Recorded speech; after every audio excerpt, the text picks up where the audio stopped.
Est-ce que tu sais qu'un jeune entre en moyenne 94 fois dans les réseaux sociaux par jour et qu'il passe en moyenne 11 à 13 heures rien que dans les réseaux sociaux, Facebook, TikTok, WhatsApp. Passer du temps sur les réseaux sociaux ne fait pas de vous un idolâtre, pas du tout. Sur les réseaux, qu'est-ce que tu entends? Qu'est-ce que tu côtoies? Qu'est-ce que tes yeux côtoient? Qu'est-ce que tes oreilles côtoient? La Bible dit, tout m'est permis, mais tout ne m'est pas utile.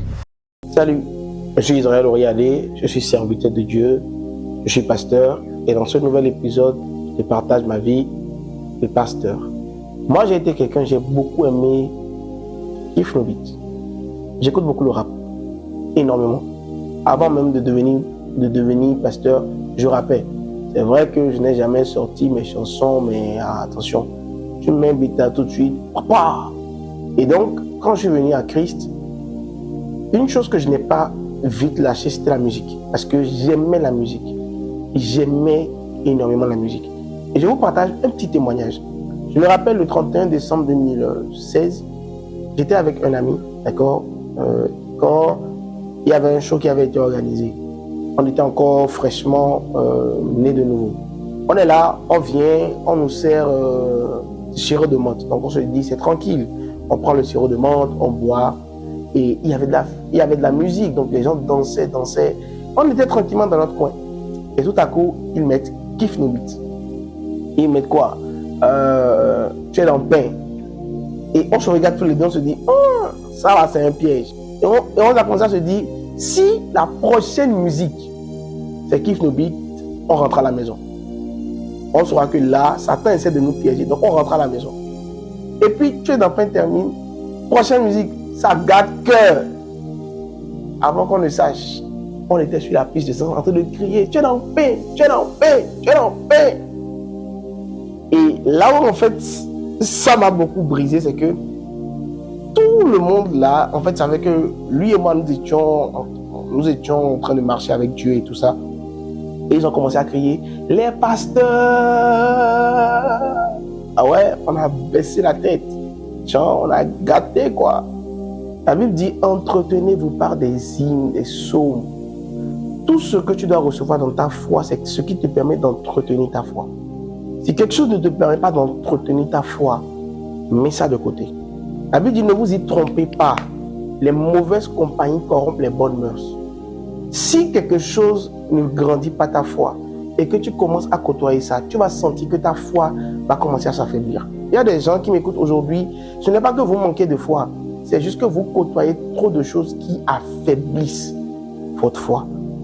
Beaucoup de personnes disent que quand tu passes trop de temps en ligne, c'est de l'idolâtrie. En fait, quand on parle de l'idolâtrie, c'est pour dire tu places quelque chose en fait à la place pratiquement de Dieu. Donc, il y a des gens pour qui le temps sur les réseaux sociaux, c'est presque de l'idolâtrie parce que il suffit que tu leur coupes les réseaux sociaux, tu as l'impression que tu as coupé leur vie. Passer du temps sur les réseaux sociaux ne fait pas de vous un idolâtre, pas du tout.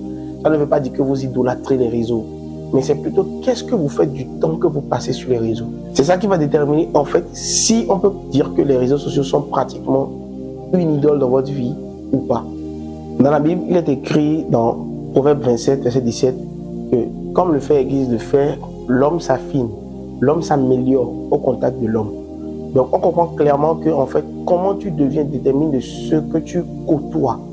La Bible dit également que les mauvaises compagnies corrompent les bonnes mœurs.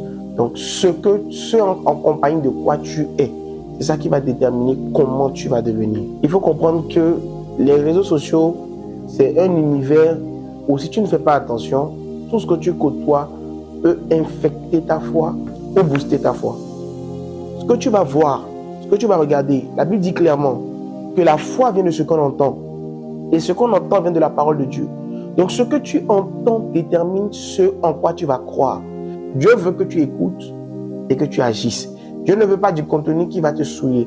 Si tu as envie d'être populaire, parce que tu as envie d'être populaire, connu, tu te fais du mal. Et je crois aussi quelque part que vouloir la popularité des réseaux, c'est chercher un moyen de camoufler peut-être une déception, une douleur ou un manque dans notre vie. Si tu veux la popularité parce que tu as besoin de cette popularité pour porter ton business, pour porter ce que tu fais, là d'accord, là c'est très bien. Si tu as besoin de popularité parce que tu veux utiliser cette popularité pour faire connaître Jésus sur les réseaux, là c'est très bien. Mais si tu as envie d'être populaire, juste pour le fun, tu vas t'épuiser.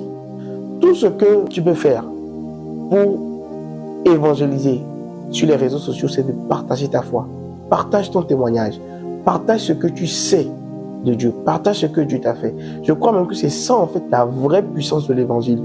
L'évangile, ce n'est pas juste partager ce que tu as entendu, c'est partager ce que Dieu a fait pour toi, ce qu'il fait en toi, ce que tu ressens quand tu penses à Dieu. Quand vous prenez par exemple mon compte Facebook, c'est un compte où je publie régulièrement du contenu professionnel, je partage mes avancées en tant que professionnel, mais également je prends le temps de partager ma foi.